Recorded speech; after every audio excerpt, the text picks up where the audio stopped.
ఇక మీడియాతో వైసీపీ నేత బొత్స సత్యనారాయణ మాట్లాడుతున్నారు. లైవ్ ద్వారా చూద్దాం. చేస్తున్నారు అని చెప్పని కూడా అడగడం జరిగింది. ఎనీ ఏదామని మా ప్రభుత్వంలో కూడా కాలయాపన జరిగింది, చేయలే, ఓపెన్ చేయలే.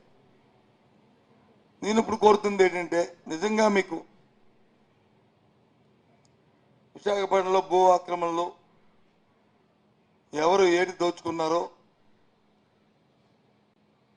ఏదో మీ తెలుగుదేశం పార్టీ ఉన్న 5 సంవత్సరాల కాలంలోనో లేకపోతే మన వైసీపీ ఉన్న 5 సంవత్సరాల కాలంలోనో కాదు కదా, 2004 నుంచి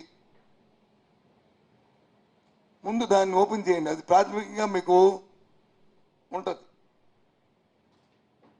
దాని తర్వాత ఇంకెవరైనా ఇంకా జరిగి వచ్చాయంటే దాన్ని ప్రేమ పెట్టుకుని కంటిన్యూ చేయండి, కాదు తప్పలేదు. ముందు ఆ సిట్ ఓపెన్ చేయండి నిజంగా చిత్తశుద్ధి. ముందు నాయకులు డిమాండ్ చేయండి. అసెంబ్లీ జరుగుతుంది, అసెంబ్లీ అడగండి. ఎవరు తప్పు చేస్తాలే?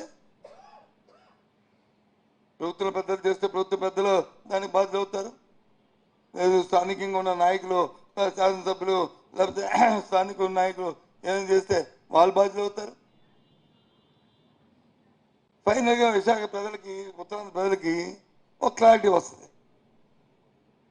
ఎవడు దొంగ, ఎవడు దొర, ఎవడు దోపిడి, ఎవడు ఇదని కొంతవరకు. ఆ తర్వాత ఇంకేమి ఎక్స్టెండ్ చేస్తాం, తప్పలేదు. దేని మీద ఎంక్వైరీ చేసుకో. ఎందుకంటే ప్రభుత్వం ఇప్పుడున్న వాళ్ళది వాళ్ళ హక్కు.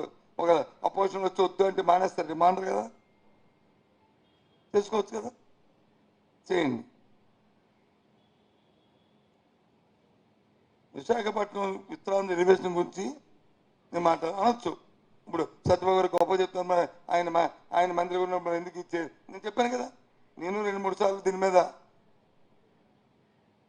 ఒత్తిడి తీసుకొచ్చాను, కానీ జరగలేదు అని చెప్పాను కదా. I committed, I admitted.